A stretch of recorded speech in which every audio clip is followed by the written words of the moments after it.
সকলোকে ধন্যবাদ জ্ঞাপন কৰিছোঁ হয় অসম আৰু অসমীয়াৰ বাবে জুবিন গাৰ্গ আছিল এটা সত্তা এটা কণ্ঠৰ নাম জুবিন এটা আবেগৰ নাম জুবিন এটা অনুপ্ৰেৰণাৰ নাম জুবিন বিধ্বস্ত জীৱনত নতুন বৰষা নমোৱা এটি আশাৰ নাম আছিল জুবিন হাজাৰজনক জগোৱা এটা আহ্বানৰ নাম আছিল জুবিন গাৰ্গ এই অনুষ্ঠান যাৰ নাম আছিল জুবিন উজাগৰিত নিশা সাৰথি হৈ ৰোৱা এটা জীৱনদায়ী শক্তি যাৰ নাম আছিল জুবিন গাৰ্গ কিন্তু এইগৰাকী শিল্পীয়ে অগণন গুণমুগ্ধক কন্দুৱাই চিৰ বিদায় মাগিলে আৰু তেখেতৰ শ্ৰীচৰণত প্ৰণিপাত জনাই এয়া আজিৰ অনুষ্ঠানৰ আৰম্ভণিতে আমি তেখেতক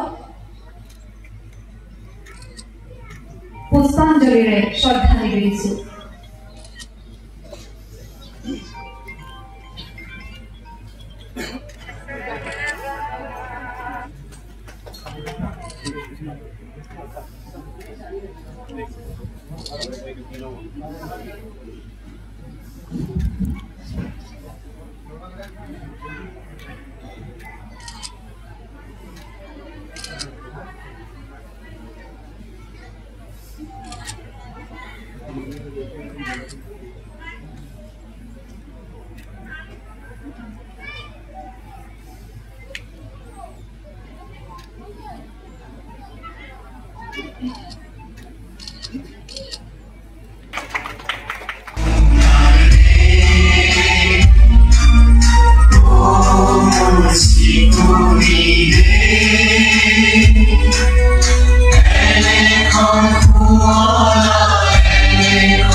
আগতে মানাহত যেনেকৈ হৈছে কাজিৰঙাতো হৈছে আৰু এইবাৰ কাকোৰজানা অঞ্চলত হ'ব লাগে বুলি বহুত আগতে এটা সিদ্ধান্ত লোৱা হৈছিল সেই অনুসৰি আমি প্ৰস্তুতি আৰম্ভ কৰিছিলোঁ কিন্তু আমাৰ সকলোৰে মৰমৰ সেই আৰম্ভটো জুবিন গাৰ্গৰ অকাল বিয়োগৰ পৰিপ্ৰেক্ষিতত আমি কাৰ্যসূচী বহুত চমুৱালোঁ বহুত কাৰ্যসূচী আমি বাতিল কৰিছোঁ তথাপি আমাৰ এই উজানপাৰা অঞ্চলৰ ৰাইজৰ প্ৰফুল্ল সহযোগিতাত আজিৰ এই সভাখন আমি আয়োজন কৰিছোঁ এই সভাত উপস্থিত তেখেতক আমাৰ মাজত পাই আমি অত্যন্ত সুখী হৈছোঁ আশীষ কৰিছোঁ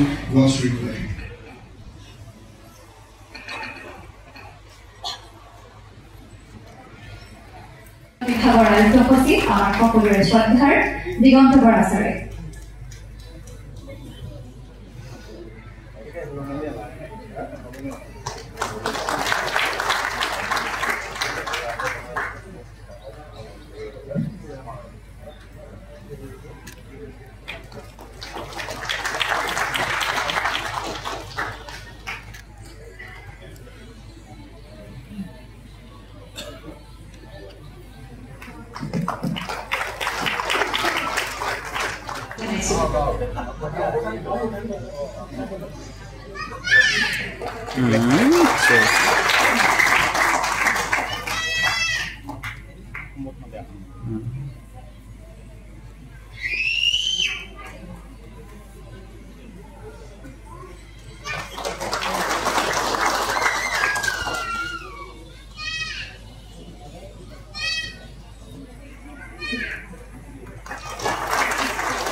বিভাগৰ সঞ্চালক আমাৰ সকলোৰে শ্ৰদ্ধাৰ ৰমেশ কুমাৰ বৰকটকী ডাঙৰীয়াক অনুৰোধ জনাইছোঁ।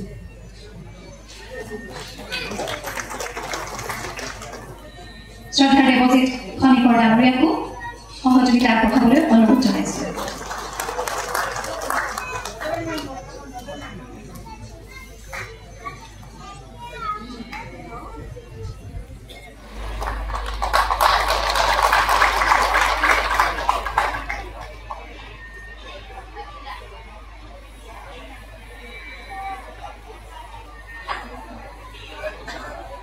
ফটোগ্ৰাফী শিতানত দ্বিতীয় স্থান লাভ কৰা বিদ্যুৎ কলিতাক আমি মঞ্চলৈ স্বাগতম জনাইছোঁ।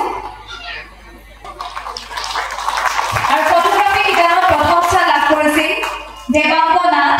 দেৱাংগ নাথক মঞ্চলৈ স্বাগতম জনাইছোঁ।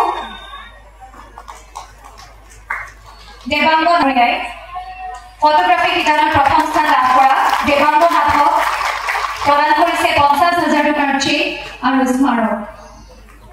ভিডিঅ'গ্ৰাফী শিতানত তৃতীয় স্থান লাভ কৰা অলকেশ বৰুৱাক মঞ্চলৈ স্বাগতম জনাইছোঁ। শ্ৰদ্ধাৰ ৰমেশ কুমাৰ বৰকটকী ডাঙৰীয়াক অনুৰোধ জনাইছোঁ।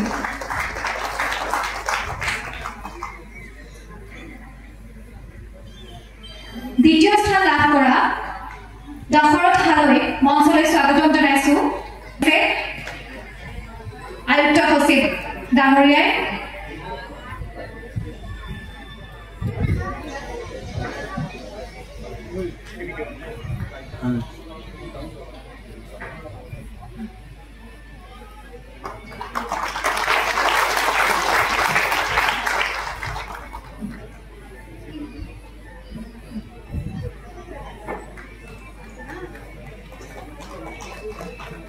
নিজৰ গাঁওখনলৈ সোমাই যোৱা যেন লাগিছিলে।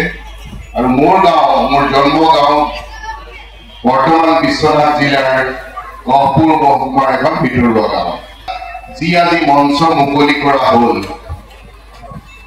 মোৰ একেবাৰে যিখন জন্ম ঘৰ তাৰ কিনাৰতে আমাৰ ৰংগমঞ্চ এটা আছে এনেকুৱাই। আৰু এনেকুৱা এটা অনুষ্ঠানতে সেই ৰংগমঞ্চটো মুকলি কৰা হৈছিলে। গতিকে আপোনালোকৰ গাঁৱৰ যিটো ৰংগমঞ্চ সেইটো আজিৰ দিনটোত মুকলি কৰিবলৈ পাই মই নিজকে সৌভাগ্যৱান বুলি ভাবি পালন কৰা হৈছে। এতিয়া ইয়াত উপস্থিত বহুতেই বোধ হয় অলপ দমোজাত আছে, গধুৰত আছে। এটা শব্দ কৈ আছে টুৰিজিম বা এটা শব্দ কৈ আছে পৰ্যটন।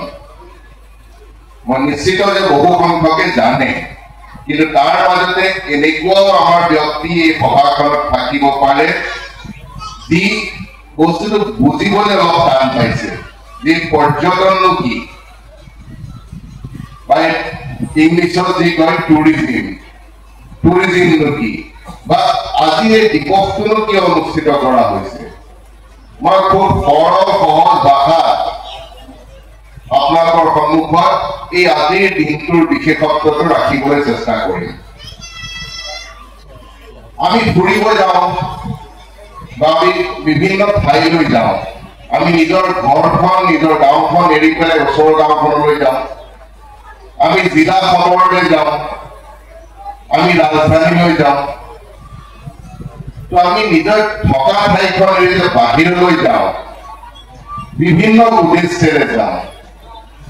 এই উদ্দেশ্য কি হব পাৰে? আমি পঢ়িবলৈ যাব পাৰো ওলাই, আমি আমাৰ স্বাস্থ্যজনিত কাৰণত চিকিৎসাৰ বাবে বাহিৰলৈ যাব পাৰো নিজৰ থকা ঠাইখন এৰি। আমি কিবা সাংস্কৃতিক কাৰণত যাব পাৰো।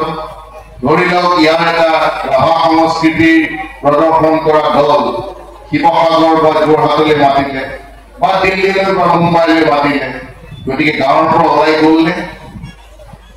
বা আমি শিক্ষামূলক এটা ভ্ৰমণত যাব পাৰো যে আমি সদায় পঢ়িহে আছো শিৱসাগৰত শিৱদৌল আছে, জয়দৌল আছে, দেখাটো নাই।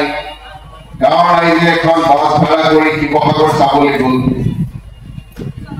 বা আমি কেতিয়াবা ধৰ্মীয় কাৰণত যাব পাৰো যে আমি কামাখ্যা মন্দিৰৰ নামহে শুনি আছো, আমিতো দেখা নাই। গতিকে গাঁৱৰ পৰা গাঁওবাসী একেলগ হৈ কামাখ্যা মন্দিৰ চাব গ'ল, পূজা কৰিব গ'ল। এতিয়া অযোধ্যাত ৰাম মন্দিৰ বনাইছে